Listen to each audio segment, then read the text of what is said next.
سلام هموطنان عزیز، باز هم یک خبر خوش دارم. کسایی که میخواین در جریان 2 هفته به کانادا بروند، این ویدیو مخصوص شماست.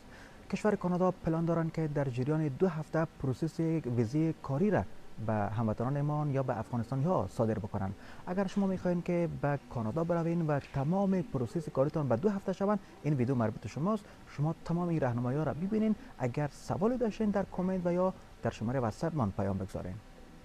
ببینید این صفحه است که در مورد همین برنامه GSS یا Global Skill Strategy معلومات دادن که آخرین اپدیت را به تاریخ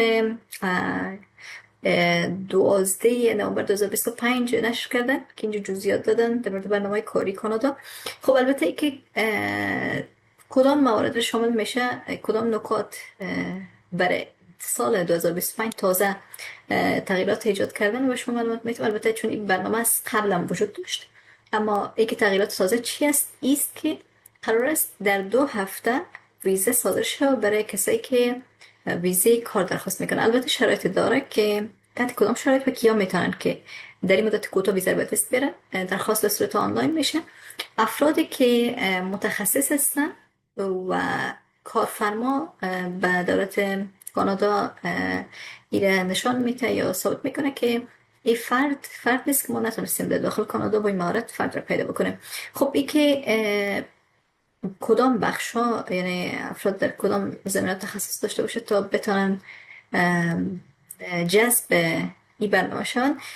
گفتن که افرادی که در بخش فناوری و تکنولوژی میخواین در کانادا کار بکنن، مهندسی و همچنان بخش مرتبط به نوآوری و فناوری پیشرفته، علوم و پژوهش در دانشگاه از جمله این رشته است که چنانچه ادعا شد تغییراتی که ایجاد شده روند اداری رو بسیار زود کوتاه کردن. یعنی در 2 هفته گفتن قرار است که اگر درخواست تکمیل ارائه بکنن بهشون ویزا صادر شود و می روند اداری کوتاه‌تر شده و روند صدور ویزا سریعتر شده. خب چنانچه دولت کانادا اعلام کرده و متعهد شده به شهروندای کانادا که افراد متخصصه که توانمندی کار در کانادا رو داره برشان ویزا صادر خواهد کرد در سال 2026 تا سال 2028 تا از این نیروی متخصص در داخل کانادا استفاده بکنن.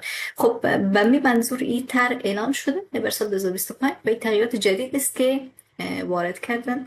البته برنامه GSS برنامه متعدد داره که در مورد یکی از تغییرات که آوردن من بر شما در مورد توضیح دادم.